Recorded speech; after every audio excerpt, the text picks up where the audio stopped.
Hello guys, हमारे YouTube channel पर आपका स्वागत है। अगर आपको वीडियोस पसंद आ रही हैं तो प्लीज़ लाइक करें, कमेंट करें और शेयर करें। अगर आपने चैनल को अभी तक सब्सक्राइब नहीं किया है तो प्लीज़ चैनल को सब्सक्राइब करें। रोहित मारवा की आंखें बंद थी। वह अनिका की बातों को सुनकर भी अनसुना कर देता है। अनिका फिर धीमी आवाज़ में बंद आंखों से कहती है, हटो, मुझे अभी जाना है। रोहित के कानों में अनिका की आवाज़ जाकर भी दिमाग तक नहीं पहुंच रही थी। अनिका लंबी सांस लेती है और अपने दोनों हाथों को खुद के और रोहित के बीच में क्रॉस करके दीवार खड़ी कर देती है। फिर धीरे से आंखें खोलती है और कहती है, तो तुम ऐसे नहीं मानोगे। रोहित अपनी आंखें खोलता है, बड़ी सी स्माइल देता है और अनिका के माथे को चूमते हुए फर्श पर खड़ा हो जाता है। फिर अपना हाथ अनिका की तरफ बढ़ा देता है। अनिका रोहित के हाथ में अपना हाथ देती है। रोहित उसे खींचते हुए अपने करीब ले आता है और अनिका को अपनी बाहों के बीच में कैद कर लेता है और कहता है, आपका हर हुक्म सर आंखों पे। फिर उदास चेहरे से कहता है, क्यों मुझे तुमसे दूर होना पड़ता है? तुम हर पल मेरी आंखों के सामने क्यों नहीं रह सकती, आम बीवियों की तरह? अनिका जवाब देती है, खुद सोचो। रोहित सोचने की एक्टिंग करते हुए मजा में कहता है, अच्छा, खास को चुनने के खाम खा मजे हैं। फिर अनिका कहती है, आई एम सॉरी मिस्टर मारवा, मैं तुम्हारी कोई मदद नहीं कर सकती हूँ। और खुद को रोहित की पकड़ से छुड़वाकर फिर से ड्राइवर की तरफ चलने लगती है। रोहित मारवा पीछे हटते हुए कहता है, ठीक है, मैं भी साथ चलता हूँ, लेकिन उससे पहले मुझे तुमसे कुछ पूछना है। अनिका कहती है, पूछो। रोहित मारवा कहता है, बताओ, तुम उस ऐसी क्या परेशानी थी? अनिका जवाब देती है, उस बात को जाने दो मिस्टर मारवा, वैसे भी मैं परेशान नहीं थी, बस कुछ सोच रही थी। रोहित कहता है, अब बताओ भी। अनिका जवाब देती है, जिस चीज़ की ज़रूरत तुरंत हो और वह तुरंत ना मिल सकती हो, उस बारे में क्या बात करनी चाहिए? रोहित कहता है, अगर रोहित मारवा अपने परिवार की ज़रूरत भी पूरी ना कर सके तो फिर क्या फ़ायदा है इस हेल्प वेल्थ नेम फेम का? एक बार कहकर तो देखो। अनिका,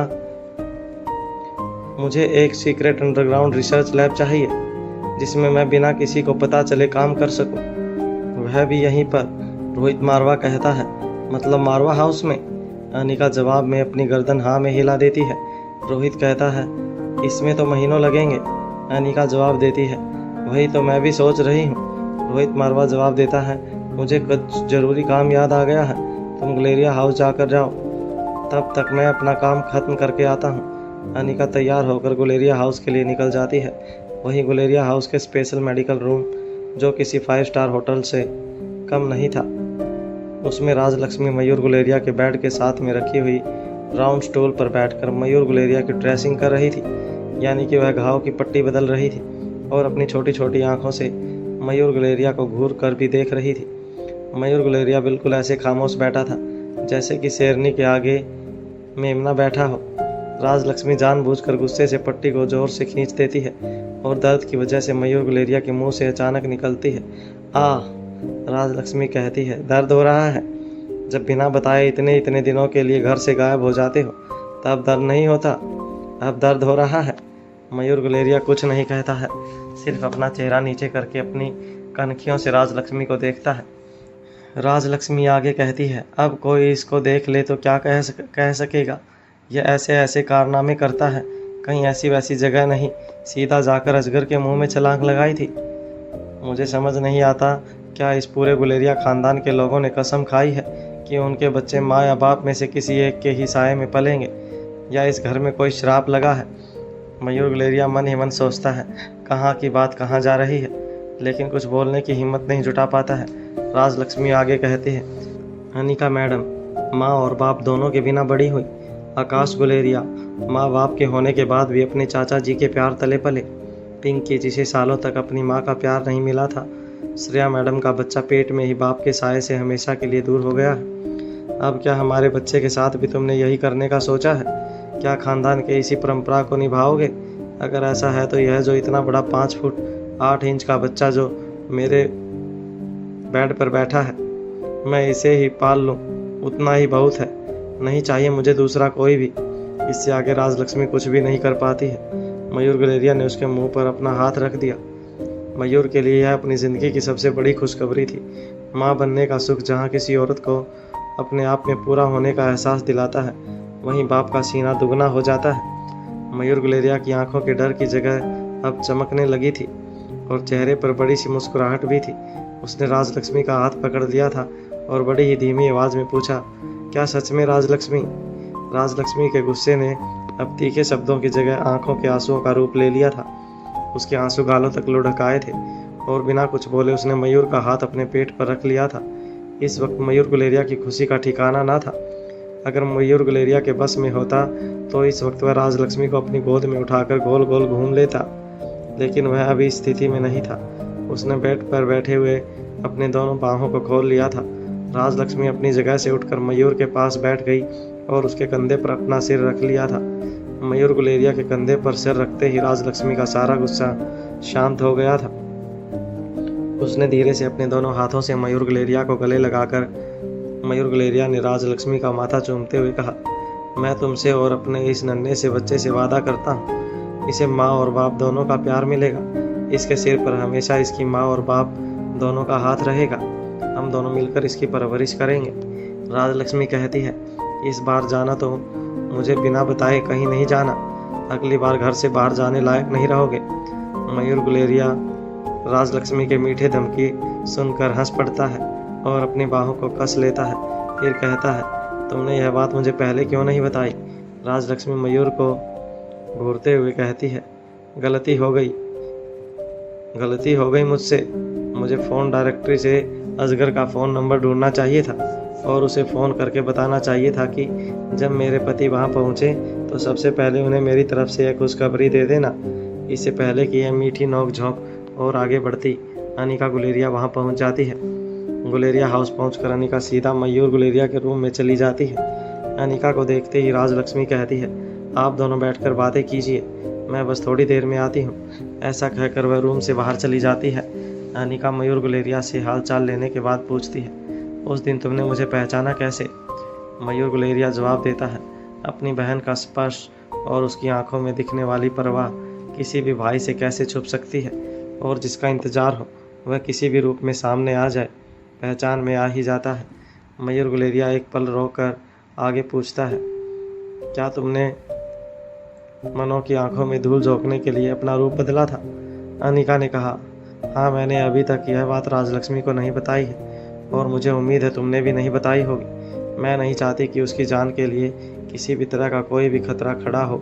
मयूर गुलेरिया खुशी से कहता है, अब वैसे भी उसे एक्स्ट्रा केयर की ज़रूरत है। अनिका पूछती है, क्या राजलक्ष्मी की तबीयत खराब है? मयूर गुलेरिया कहता है, इसका मतलब यह है कि राजलक्ष्मी ने अभी तक यह बात किसी को नहीं बताई। अनिका कहती है, कौन सी बात? मयूर गुलेरिया जवाब देता है, यही कि शी इज़ एक्सपेक्टिंग। अनिका के चेहरे पर बड़ी सी स्माइल आ जाती है और वह कहती है, इट्स ए ग्रेट न्यूज़। तभी राजलक्ष्मी वहाँ आ जाती है। अनिका राजलक्ष्मी से कहती है, कंग्रेचुलेशन राज, अब तुम्हें कुछ दिन की छुट्टियां लेकर आराम कर लेना चाहिए। तुम दोनों को साथ में क्वालिटी टाइम स्पेंड करना चाहिए। राजलक्ष्मी मुस्कुराकर अपनी पलकें झुका लेती है और उसके बाद बात को बदलते हुए कहती है, श्रेया मैडम की दवाइयों का टाइम हो गया है, मैं अभी आती हूँ। अनिका कहती है, श्रेया को दवाइयाँ मैं दे दूँगी, साथ ही उसके साथ कुछ वक्त भी बिता लूँगी। तुम यहाँ बैठो और थोड़ी देर आराम कर लो। अनिका राजलक्ष्मी से दवाइयों की ट्रे ले लेती है और वहाँ से बाहर निकलकर श्रेया के पास पहुँच जाती है। श्रेया अपने बिस्तर पर आंखें बंद करके लेटी हुई थी। अनिका के कदमों के आहट से ही श्रेया को अनिका के आने का पता चल जाता है। वह बंद आंखों से ही बोल उठती है, अनिका, क्या तुम आई हो? ऐसा कहकर आंखें खोलती है और दरवाजे की तरफ देखती है। अनिका को देखकर वह अपनी जगह पर बैठ जाती है। अनिका कहती है, अब तुम्हारी और बच्चे की तबीयत कैसी है? श्रेया जवाब देती है, हम दोनों ठीक हैं और कब से बुआ मौसी का इंतज़ार कर रहे हैं। अनिका कहती है, बुआ मौसी? श्रेया कहती है, हाँ, आकाश की बहन हो इसलिए बुआ और मेरी बेस्ट फ्रेंड हो इसलिए मौसी तो हुई ना बुआ मौसी। अनिका मुस्कुराते हुए कहती है, अच्छा ठीक है, अब अपनी दवाई ले लो। ऐसा कहकर पानी का गिलास और दवाइयाँ श्रेया के हाथ में पकड़ा देती है। श्रेया बोली, अनिका, तुम जानती हो, आकाश ने मुझसे कहा था कि जब हमारा बच्चा दुनिया में आएगा तो वह पूरे शहर को उसे आशीर्वाद देने के लिए इनवाइट करेगा। अनिका श्रेया के चेहरे की तरफ देखती है। श्रेया के चेहरे पर बड़ी सी स्माइल आती है और निगाह नीचे थी। श्रेया ने अभी तक आकाश की मौत पर आंसू नहीं बहाए। वह अभी तक भी इस बात को मान नहीं पाई थी कि आकाश उनके साथ नहीं है। अनिका अपने मन में कुछ निश्चय करके श्रेया से कहती है, इस तरह कब तक सच से भागोगी? मैं कुछ समझी नहीं। अनिका कहती है, तुम्हें याद है जब हम पिछली बार मिले थे तब तुम मुझसे क्या कहती थी? श्रेया अपनी आंखों को बड़ी बड़ी पलकों को ऊपर करके अनिका की तरफ देखने लगती है। अनिका कहती है, मेरी दोस्त श्रेया मुझसे कहती थी मेरे प्यार ने मुझे धोखा दे दिया, लेकिन मैं अपने बच्चों को धोखा नहीं दे सकती हूँ। मुझे हर हाल में अपना बच्चा ढूंढना है, उसके माँ बाप दोनों के हिस्से का प्यार देना है। मैं सिर्फ उसे पाने की उम्मीद में ज़िंदा हूँ। मैं उसे हर हाल में ढूंढ कर रहूँगी। अनिका की बात सुनकर श्रेया की आंखों के सामने पुराने वक्त की तस्वीरें तैरने लगती हैं। सड़कों पर दौड़ती हुई श्रेया अपने बच्चों के लिए रोती हुई, बिलखती हुई। श्रेया जिसने ना कोई ऑफर, ना कोई पुलिस स्टेशन और ना ही कोई हॉस्पिटल ऐसा छोड़ा था जहां अपने बच्चे को ढूंढने के लिए नहीं पहुंची थी। अनिका श्रेया के बेड पर उसके पास बैठ जाती है और फिर उसकी दोनों हथेलियों को अपने हाथों में पकड़ती है। फिर उसके दोनों हाथों को उसके पेट पर रखते हुए कहती है, जब तुम्हें यह गलतफहमी थी कि तुम्हारे प्यार ने तुम्हें धोखा दिया है, तब भी तुम उसकी निशानी को अपने सीने से लगा के रखना चाहती थी। लेकिन अब तुम जानती हो कि तुम्हारा प्यार सच्चा है। यह बच्चा तुम दोनों के प्यार की आखिरी निशानी है। फिर कुछ क्षण रुक कर आगे कहती है, श्रेया, आकाश तुम्हें यह आखिरी निशानी नहीं बल्कि अपनी आखिरी जिम्मेदारी सौंप कर गया है। लेकिन ज़रा देखो, खुद को तुम्हारा ध्यान अपने बच्चे की जगह सिर्फ ख्वाबों की दुनिया पर लगा है। श्रेया हैरान निगाहों से अनिका की तरफ देखती रह जाती है। अनिका अपनी बात को आगे बढ़ाती है, तुम्हें हकीकत को अपनाना होगा श्रेया। तुम्हें यह मानना होगा कि आकाश तुमसे बहुत दूर है और उसकी निशानी तुम्हारे बहुत करीब। सोचो, जब उसे पता चलेगा कि तुम्हारी इस लापरवाही की वजह से उसके बच्चे को कोई नुकसान पहुंचा है तो उस पर क्या बीतेगी। अनिका इसी तरह बीती हुई हर एक बात श्रेया को याद दिलाती है और उसे विश्वास दिलाती है कि आकाश अब श्रेया से दूर जा चुका है। धीरे धीरे श्रेया को इस हकीकत का एहसास होने लगता है। उसके पेट में तितलियां उड़ने लगती हैं और फिर मन भारी होने लगता है। उसे ज़ोर ज़ोर से चिल्लाने की इच्छा होने लगती है। इस तरह अंत में उसकी आंखों से आंसू बहना शुरू हो जाते हैं और वह ज़ोर ज़ोर से रोने लगती है। अनिका श्रेया के करीब जाकर खड़ी हो जाती है और उसके सिर को सहलाते हुए अपने हाथ को उसकी पीठ पर रख देती है।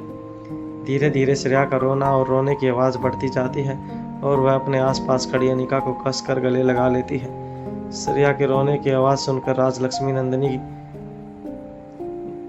बच्चे और सभी नौकर इकट्ठे हो जाते हैं। श्रेया को इस तरह रोते हुए देखकर नंदिनी के चेहरे पर मुस्कुराहट आ जाती है और वह दोनों हाथ जोड़कर ईश्वर का मन ही मन धन्यवाद करती है। हे भगवान, तुम्हारा लाख लाख धन्यवाद। राजलक्ष्मी मन ही मन कहती है। चाहे अनिका मैडम को कुछ भी याद नहीं, लेकिन फिर भी वह अच्छी तरह जानती हैं कि पेशेंट को ट्रीट कैसे किया जाता है। श्रेया फटाफट रोते हुए कहती है, आकाश मेरे साथ ऐसा नहीं कर सकता। वह मेरे साथ ऐसा कैसे कर सकता है? उसने मुझसे कहा था कि वह हमेशा मेरे साथ रहेगा, कभी मुझे छोड़कर नहीं जाएगा। वह बार बार साथ ऐसा कैसे कर सकता है? अनिका कुछ देर वही सब इसी तरह खड़े होकर अनिका और श्रेया को देखते रहते हैं। नंदिनी कर्ण गुलेरिया को फ़ोन करके यह खबर देने के लिए वहाँ से चली जाती है। फिर राजलक्ष्मी सभी से कहती है, हम सभी को यहाँ से चलना चाहिए। अनिका मैडम और श्रेया मैडम को अकेले छोड़ देना चाहिए। ऐसा कहकर वह कमरे का दरवाज़ा बंद कर देते हैं और सभी वहाँ से चले जाते हैं। श्रेया 1 से 1.5 घंटे तक इसी तरह रोती रहती है और अनिका उसके पास बैठी रहती है। जब श्रेया थोड़ा शांत होती है तब वह अनिका से कहती है, आकाश को रोहित मारवा ने मारा है, तुम उसे सज़ा ज़रूर दिलवाना। मुझे पूरा यकीन है कि तुम अपने दोस्त को जस्टिस दिलवाओगी। अनिका श्रेया की बात सुनकर हैरानी से उसे देखने लगती है और फिर उसके दोनों कंधों को अपने दोनों हाथों से पकड़ते हुए कहती है, श्रेया, इस सब के पीछे रोहित मारवा का हाथ नहीं है, लेकिन जिन्होंने भी आकाश के साथ यह किया है उसे ऐसी मौत मिलेगी कि वह आकाश से भी ज़्यादा तड़प कर मैं तुमसे वादा करती हूँ, अपने भाई के हर दर्द का बदला जरूर लूँगी। श्रेया सख्ती से कहते हुए अनिका से कहती है, अगर इसके पीछे रोहित मारवा का हाथ हुआ तो? अनिका जवाब देती है, अगर इसके पीछे रोहित मारवा का हाथ हुआ तो उसे भी सज़ा से कोई नहीं बचा सकता। पर मैं तुझे यकीन दिलाती हूँ, रोहित मारवा का इसके पीछे कोई हाथ नहीं है, उसका इससे कोई लेना देना नहीं है। श्रेया थोड़ी देर के बाद फिर से ज़ोर ज़ोर से रोने लगती है और गिड़गिड़ाते हुए अनिका से कहती है, अनिका बताओ मेरी क्या गलती है और क्या गलती है मेरे इस बच्चे की? क्यों मुझे अपने प्यार से दूर होना होगा? क्यों इसे अपने बाप का प्यार नहीं मिलेगा? हम कैसे जिएंगे इस दुनिया में? हम आकाश के बिना कैसे जिएंगे? अनिका कोई आकाश को वापस ला दो। अनिका आकाश को वापस ला दो प्लीज़। अपने दोस्त के लिए आकाश को वापस ला दो। श्रेया और फूट फूट कर रोने लगती है। अनिका से श्रेया की ऐसी हालत देखी नहीं जाती है और वह श्रेया से कहती है, ठीक है अब तुम बिल्कुल नहीं रोओगी। मैं तुमसे वादा करती हूँ मैं तुम्हारे लिए आकाश को वापस लेकर आऊँगी, लेकिन तुम्हें मेरी एक शर्त माननी होगी। तुम्हें अपना और अपने बच्चे का पूरा ध्यान रखना होगा। आज के बाद तुम कोई लापरवाही नहीं करोगी और ना ही कोई बेवकूफ़ी पना करोगी। श्रेया चुप होकर हैरानी से अनिका की तरफ देखने लगती है और फिर दोबारा से रोते हुए कहती है, मुझे मालूम है तुम मेरा मन रखने के लिए ऐसा कह रही हो। आज तक मर के भी कोई वापस लौटा है क्या? फिर रोते हुए वह आकाश को याद करते हुए कहते हैं, आकाश तुम मुझे छोड़कर इस तरह कैसे जा सकते हो? कम से कम अपने बच्चे का चेहरा तो देख पाते। श्रेया को इस तरह से बिलखते हुए देखकर अनिका से रहा नहीं जाता है।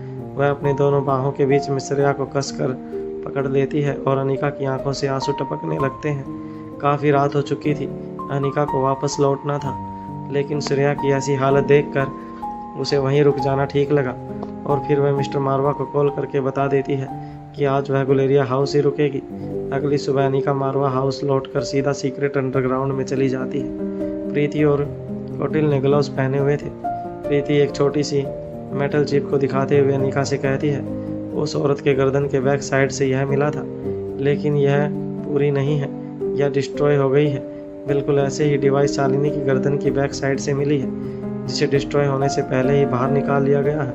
कौटिल कहता है, बहुत कोशिश करने के बाद सिर्फ यही पता चला है कि यह एक डिवाइस है और दुश्मन को ट्रेस करके अपने आदमियों की लोकेशन का पता लगा सकता है। समय पड़ने पर इसकी मदद से उन्हें कुछ ही मिनट में ख़त्म कर सकता है, लेकिन यह उसने किया कैसे, यह समझ नहीं आ रहा है। प्रीति कहती है, इसी डिवाइस पर वायरस प्लांट किया गया है, लेकिन यह काम कैसे करता है?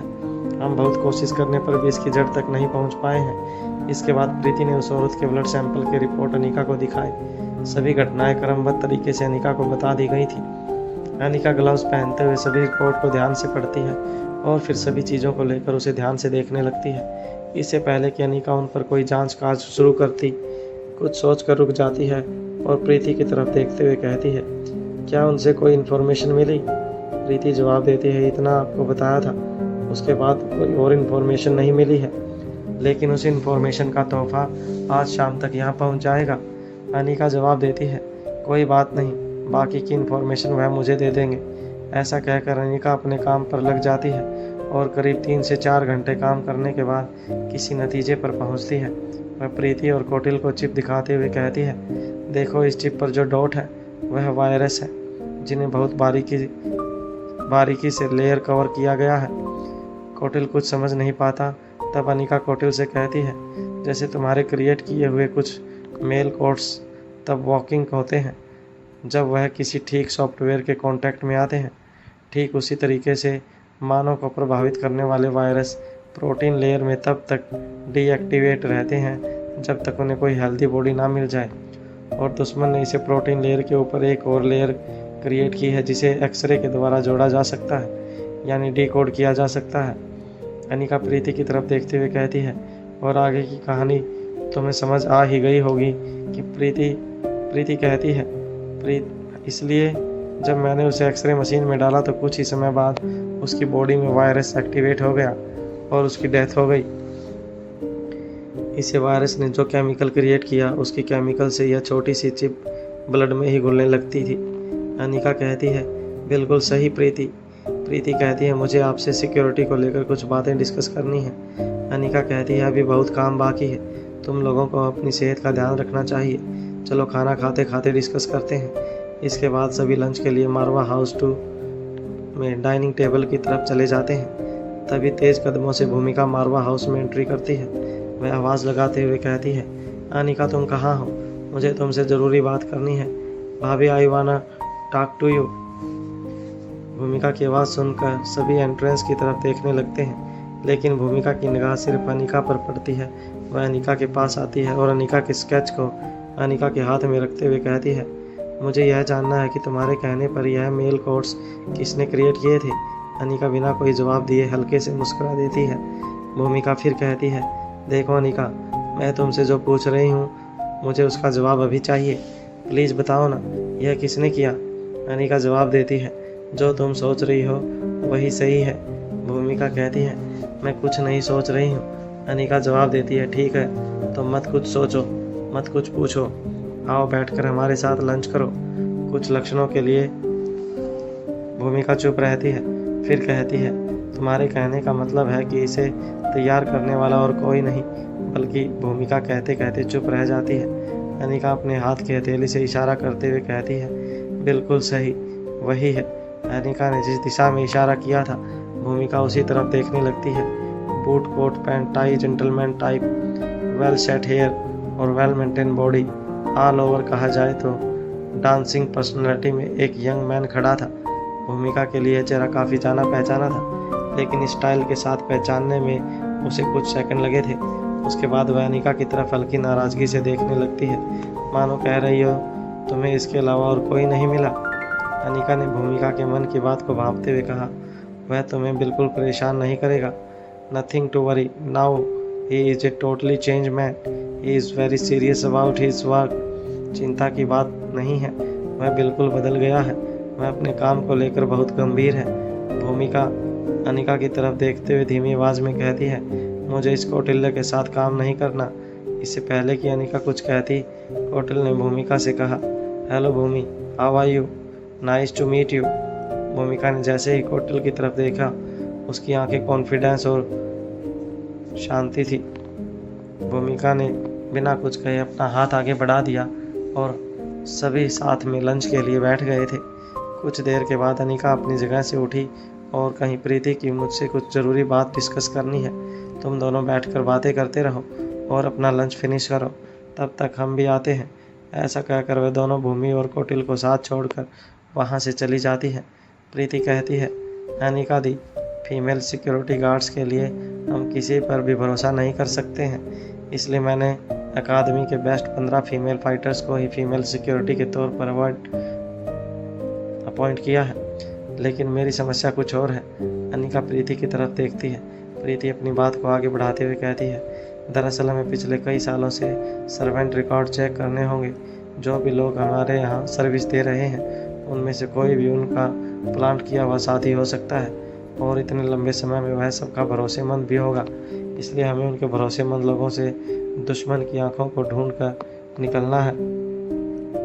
अनिका कहती है, तुम्हें इस काम में कोई समस्या नहीं आएगी, अब्दुल तुम्हारी हर मदद करेगा, तुम्हें जो भी रिकॉर्ड चाहिए वह तुम्हें मिल जाएंगे। प्रीति कहती है, दरअसल वह मेरी पूरी मदद कर रहे हैं। अभी यह जांच पूरी नहीं हुई है, लेकिन इसी जांच पड़ताल के दौरान हमने कई लोगों को आइडेंटिफिकेशन कालिंदी को चेंज करने की वजह यही बताई गई है कि कालिंदी को लीला से काम सीख लेना चाहिए, ताकि समय पड़ने पर वह लीला की जगह दादी माँ की देख रेख कर सके।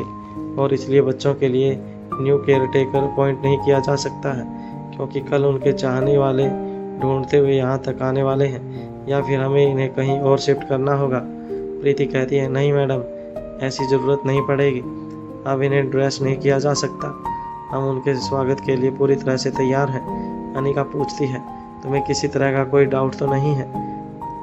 प्रीति, क्या मुझे उन मेहमानों को जांचने की ज़रूरत है? प्रीति जवाब देती है, आप निश्चित रहिए, जो काम आपने मुझे दिया है वह मैं ठीक तरह से पूरा कर लूँगी। अगर कोई भी ज़रूरत होगी तो मैं कह दूँगी। अनिका कहती है, ठीक है। और कोई प्रोग्रेस? प्रीति बताना शुरू करती है, मैंने उस औरत के सभी ऑर्नामेंट्स को बारीकी से चेक किया है। सामान्य से दिखने वाली वह औरत आसानी से 20 से 25 लोगों को मौत के घाट उतार सकती थी। उसके नाखूनों में जो पॉइजन पाया गया है उसे किसी की बॉडी पर जरा सा स्क्रैच करके बॉडी सेल्स में भेजा जा सकता है, और उस जहर को अपना काम खत्म करने में सिर्फ 3 से 4 मिनट लगेंगे, यानी कि इतनी देर में पीड़ित की डेथ हो जाएगी।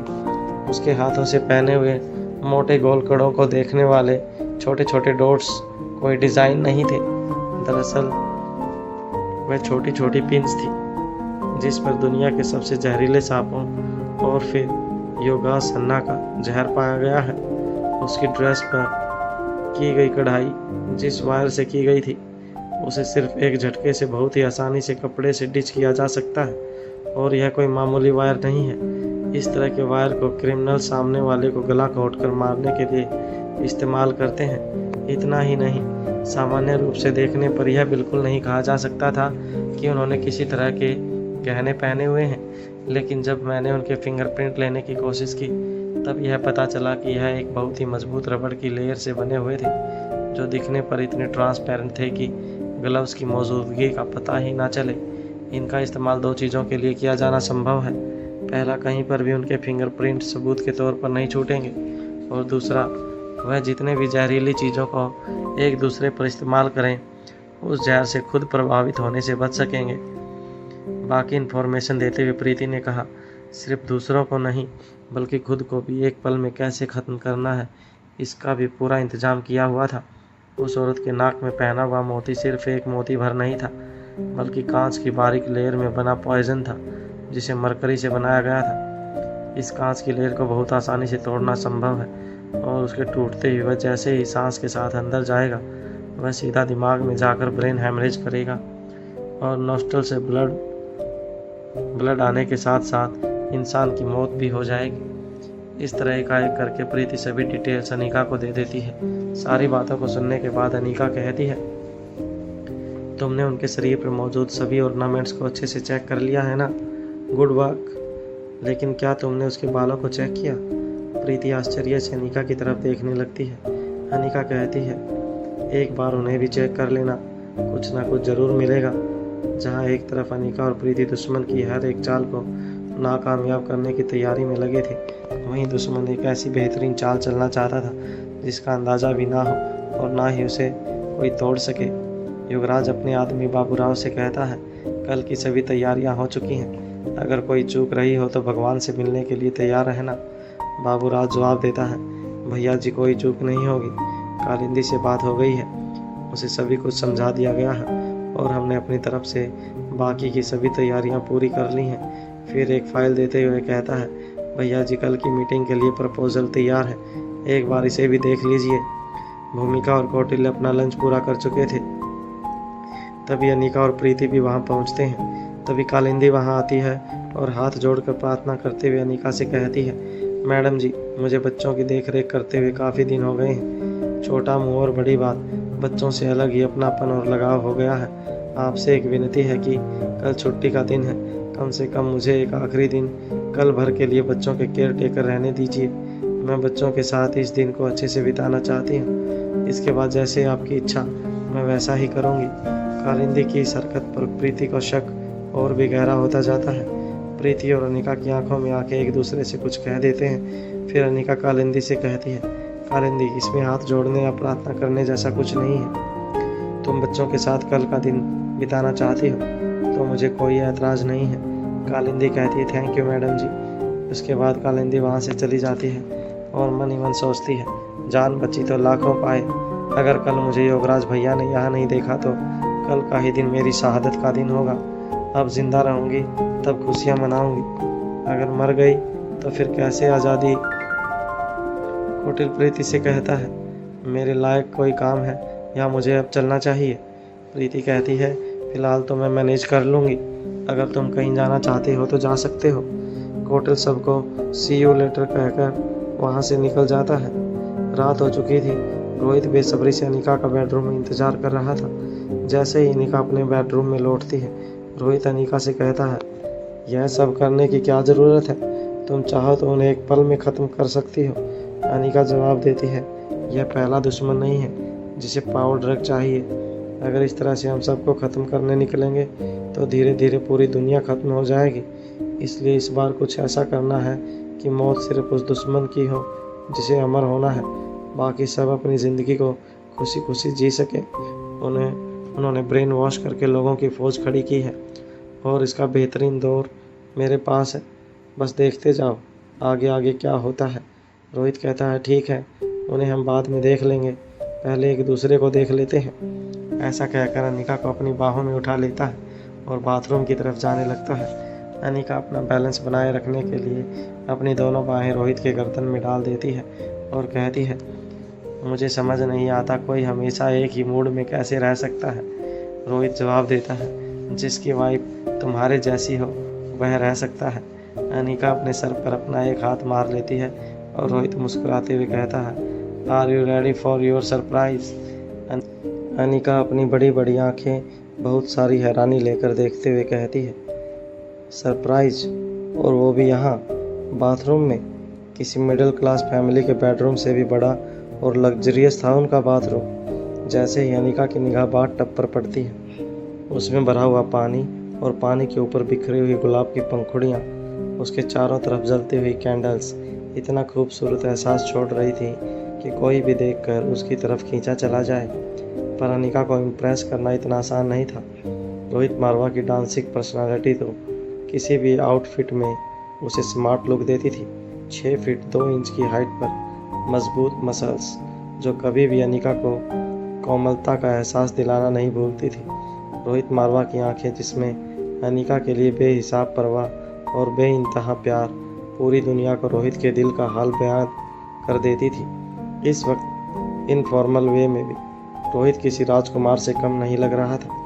अनिका रोहित मारवा से कहती है, मुझे नीचे उतारो। रोहित मारवा बड़े ही प्यार से जवाब देता है, नहीं अभी नहीं। ऐसा कहकर रोहित मारवा अनिका को अपनी बाहों में लिए बाथ टब की तरफ बढ़ता है। अनिका यह समझ चुकी थी कि रोहित मारवा उसे उसी तरह उठाकर बाथ टब में ले जाने वाला है, लेकिन रोहित मारवा बाथ टब के पास पहुंचकर उसकी दाईं ओर चला जाता है और अनिका को अपनी बाहों से नीचे उतार कर पास में खड़ा कर लेता है। फिर बड़ी ही आहिस्ता से अनिका को पीछे की तरफ से हक करते हुए उसका हाथ पकड़ता है और उसे अपने हाथों में लेते हुए सामने वाली वॉल पर रख देता है। अनिका जब तक खुद को मेंटली प्रिपेयर कर चुकी थी कि वह आज रात रोहित मारवा की रोमांटिक नाइट से बचने वाली नहीं। अनिका के चेहरे पर मुस्कुराहट आ जाती है और वह पूछती है, क्या यही है तुम्हारा सरप्राइज? रोहित मारवा जवाब देता है, नहीं, यह तो सिर्फ एंजॉयमेंट के लिए है, और वह भी तब तक जब मेरी वाइफ सरप्राइज से खुश होकर मेरे साथ खूबसूरत कैंडल लाइट नाइट स्पेंड करेगी। अनिका कहती है, कैंडल लाइट डिनर समझ आता है, अब यह कैंडल लाइट नाइट क्या होता है? रोहित मारवा अनिका के कंधों पर झुकते हुए अपने गालों को अनिका के गालों से स्पर्श करता है और कहता है, सामने देखो। अनिका जैसे ही दीवार पर सामने की तरफ देखती है, रोहित मारवा अनिका के हाथ को अपने हाथ से हल्का सा पुश करता है। अनिका की पूरी हथेली दीवार को टच करती है। तभी दीवार पर ऑटोमेटिक लाइट रिफ्लेक्शन और कंप्यूटराइज एक्टिविटी दिखाई देने लगती है। फाइनली लिखा हुआ आता है, permission granted, door lock access. Anika सच में ही सरप्राइज हो जाती है और रोहित मारवा की तरफ देखती है। रोहित मारवा हल्की सी स्माइल देता है और कहता है, चलो। ऑटोमेटिक दरवाज़ा खुल जाता है और अनिका और रोहित मारवा लिफ्ट के जरिए नीचे की तरफ चले जाते हैं। एक बार फिर से लिफ्ट चेंज करते हैं और अंडरग्राउंड एक बड़े से दरवाजे के सामने पहुंच जाते हैं।